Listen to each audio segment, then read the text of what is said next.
Hello everyone, তোমরা সবাই কেমন আছো? আশা করছি খুব ভালো। চলো ড্রেসটাকে একটু ঝটপট চেঞ্জ করে আসি, তারপরে বাকি বক্তব্যগুলো দিই। তো ফাইনালি আমি ড্রেসটা চেঞ্জ করে নিয়েছি, আর এখন তোমাদের জানাবো আসল কথাগুলো। সেটা হচ্ছে আমি সকাল সকাল রেডি হয়ে গেছি সেটাই।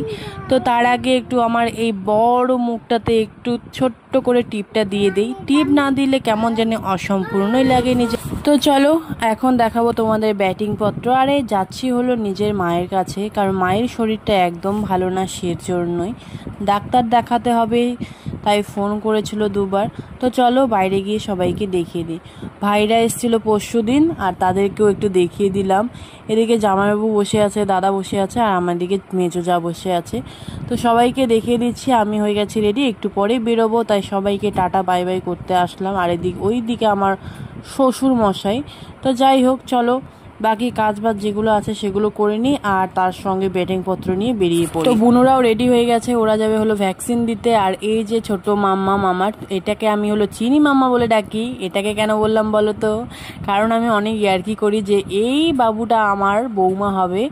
তো যাই হোক, আমার ইচ্ছে, বাকিটা জানি না। আর এইদিকে যে শুনতে পেলে তোমরা, আমার মা, আমার ছেলে আমাকে ফোনের মধ্যে দেখে ও ওখান থেকে চিল্লাচ্ছে আমার মা বলে।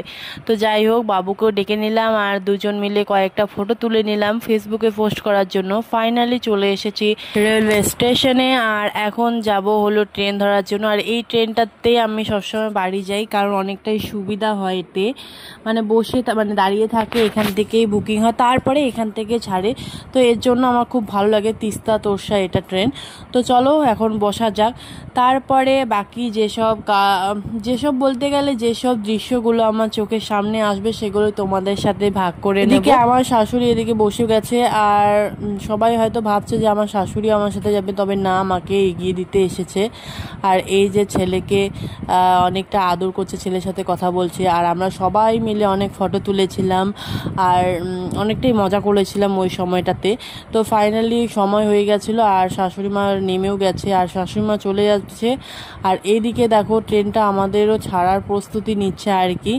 তো ফাইনালি ছেড়েও দিয়েছে। তো কয়েকদিন আগেই আমি বাপের বাড়ি থেকে, মানে মায়ের বাড়ি থেকে এসেছিলাম শ্বশুর বাড়িতে, তবে আবার যাচ্ছি প্রায় 15 থেকে 20 দিনের মাথায় আবার ফেরত যাচ্ছি আমি। মায়ের শরীরটা ভালো নেই, এর জন্য মাঝে মাঝে আমি ভাবি যদি থাকতে পারতাম মায়ের ওখানে, তাহলে কতই না ভালো হতো বলো তো। মানে অনেকটা বাবুর পড়াশোনা হতো, নিজেকেও দেখা হতো, সঙ্গে মাকেও দেখা হতো। তবে কি করব বলো, সব সুখ সবার কপালে হয় না, আর সবার বর সবটা বোঝে না, সেরকমই হচ্ছে কথা। আমার বর অনেকটাই কম বোঝে, বলতে গেলে আমাকে কম বোঝে।